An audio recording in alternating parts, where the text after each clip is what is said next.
It is Friday night, and you go to your local grocery store for a snack. And there you run into another Czech person that you don't know, here in Prague. Would you talk to that person just like that? Probably not. Now imagine, you're in Alaska, the United States, and you go to the local grocery store somewhere there. And there you run into another Czech person. Would you talk to that person? Probably yes. Uncommon commonality makes a connection between you and connects two people that would otherwise be strangers. For me, as a salesperson, this is essential. For you, it's a skill worth having. Sales, it's not about being the Wolf of Wall Street, if you know that movie. Aggressive, selfish, after the money, closing every deal. It's not about selling a product, it's not about selling a service. It's more about finding out what the other person really needs, establishing a true connection so you can truly help them.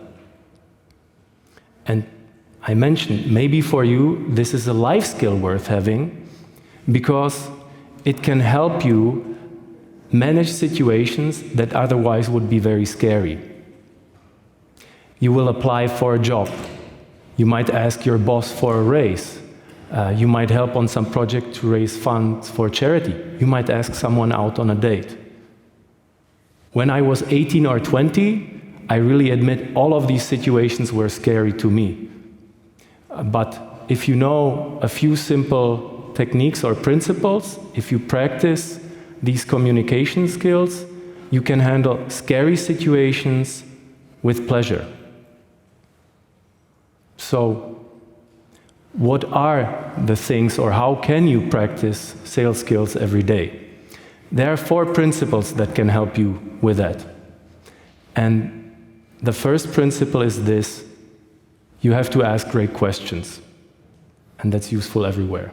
Start with who, what, when, where, why, and how. And then listen. Just ask the question and don't try to answer, don't try to say anything. Give the other person the space that they need to express themselves. Follow up and let the other person talk at length. All that they want, because it's not about you. And from that follows the second principle. When you ask a great question, you have to listen. And that's not just about the physical act of hearing. Listen, you see, is a concentration exercise where you really have to focus all your attention and energy on that one person in that moment. And with that, a powerful thing happens, and you do actually something of great value for the other person. Because most of us, if we're not going to a therapist, or if a friend doesn't really have time for us, don't have other people really listening to us and our story. So with that, you can actually be of service and help the other person understand themselves. The third principle is to speak the truth. It is sometimes very tempting to go along with what the other person said. Imagine tonight you talk at the after party about this event, and somebody says, "I like this talk the most."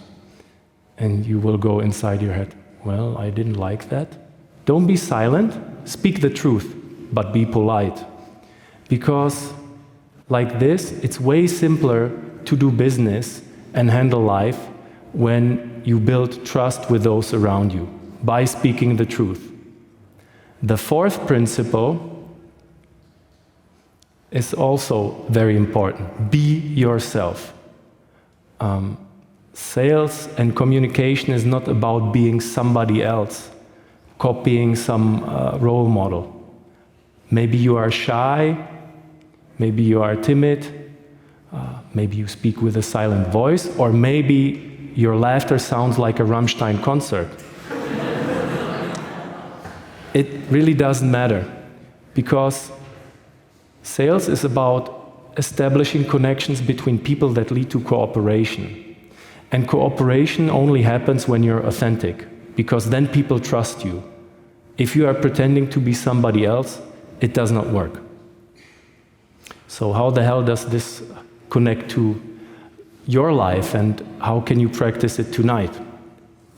Originally, I wanted to tell you how to make conversation at the after party, but what I experienced in the first block was that everybody here is already very well connected.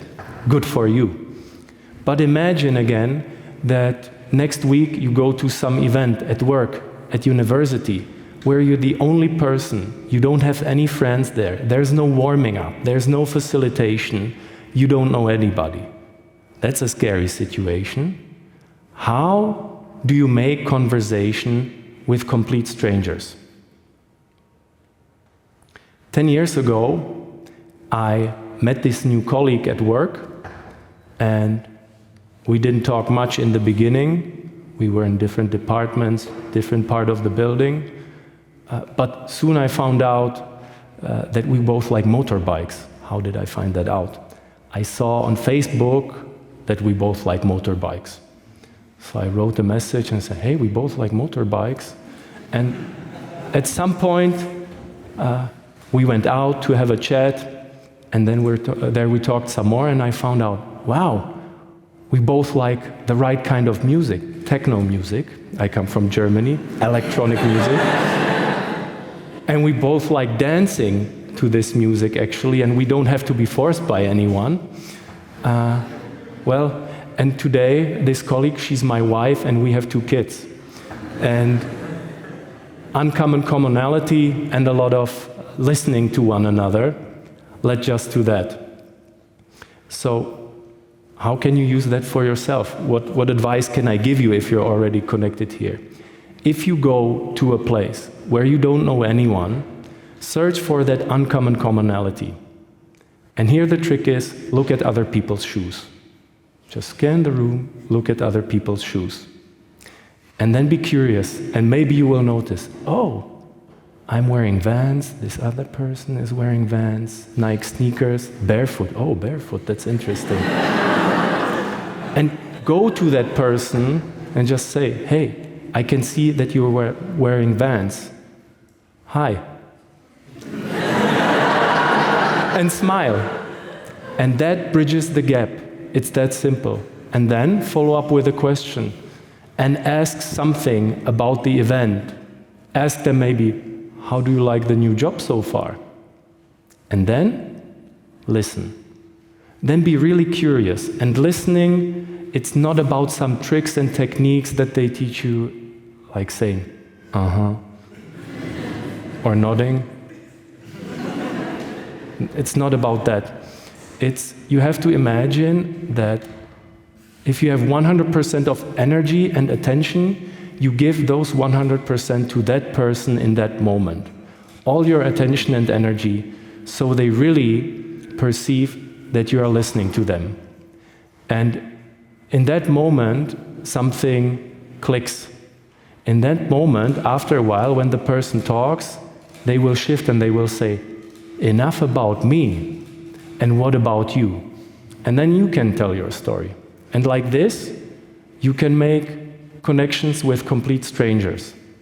And the cool thing, at least I think, is that if you do that, you never know where such connections will lead you and what will be the final outcome. Thank you.